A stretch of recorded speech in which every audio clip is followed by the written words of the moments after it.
नमस्कार, next 9 news nation देख रहे हैं आप और मैं आपके साथ सलोनी सनी। लद्दाख में चीन अपनी हरकतों से बाज नहीं आ रहा और आए दिन अपनी दादागिरी दिखा रहा है।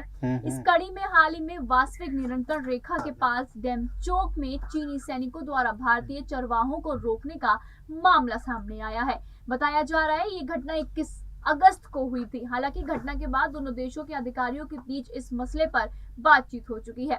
दरअसल जानकारी के मुताबिक ये घटना डेमचोक के पास मौजूद एक चारगाह की है, जहां चीनी सैनिकों के भारतीय चारवाहों को रोका जा रहा था। इसके बाद भारतीय और चीनी सैनिकों के बीच 26 अगस्त को इस मसले को लेकर बातचीत हुई थी। दोनों देशों के सैनिकों के बीच हुई बैठक के बाद मामले को फिलहाल सुलझा लिया गया है, लेकिन दोनों देशों के सैनिक अब डेमचोक के पास मौजूद इस चारगाह पर नजर बनाए हुए हैं।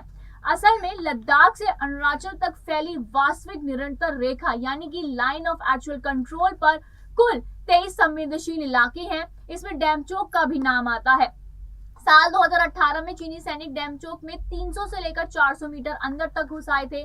उन्होंने वहां टेंट भी उखाड़ दिए थे। इसके बाद दोनों देशों के सैनिकों के बीच बातचीत हुई और मामले को कंट्रोल में किया गया था। इतना ही नहीं, साल 2020 के अक्टूबर में चीन का एक सैनिक डेमचोक से ही पकड़ा गया था। पूछताछ के बाद भारतीय सेना ने उसको वापस चीन भेज दिया था। अब इसी इलाके में एक बार फिर चीन ने दादागिरी दिखाने की कोशिश की है और वहां रह रहे भारतीय चारवाहों पर आपत्ति जताई है। सूत्रों के हवाले से एक खबर आई है कि चारवाहे इस इलाके में हमेशा से आते जाते रहे। इस बार फिर से चीनी सैनिकों ने चारवाहों को लेकर आपत्ति जताते हुए कहा कि ये उनका इलाका है।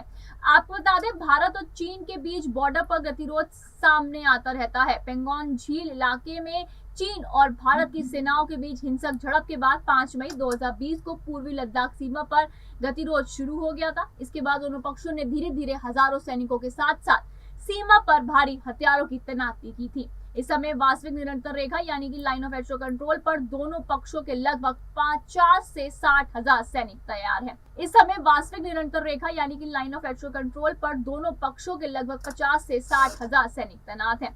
फिलहाल इस गतिरोध को दूर करने के लिए दोनों देशों के बीच कई बार बातचीत हो चुकी है, लेकिन कोई ठोस हल अब तक नहीं निकल पाया है। हाल ही के दिनों में दोनों देशों के बीच कोर कमांडर स्तर के 16वें दौर की बातचीत हुई थी। अब चीन द्वारा भारतीय चारवाहों की इस प्रकार रोकने की वजह से ये मुद्दा फिर सामने आया है। अब देखना ये होगा कि आखिर में इसका हल क्या निकलता है। तो फिलहाल की इस खबर में इतना ही। ऐसी और खबरों के लिए आप जुड़े रहे हमारे साथ। धन्यवाद।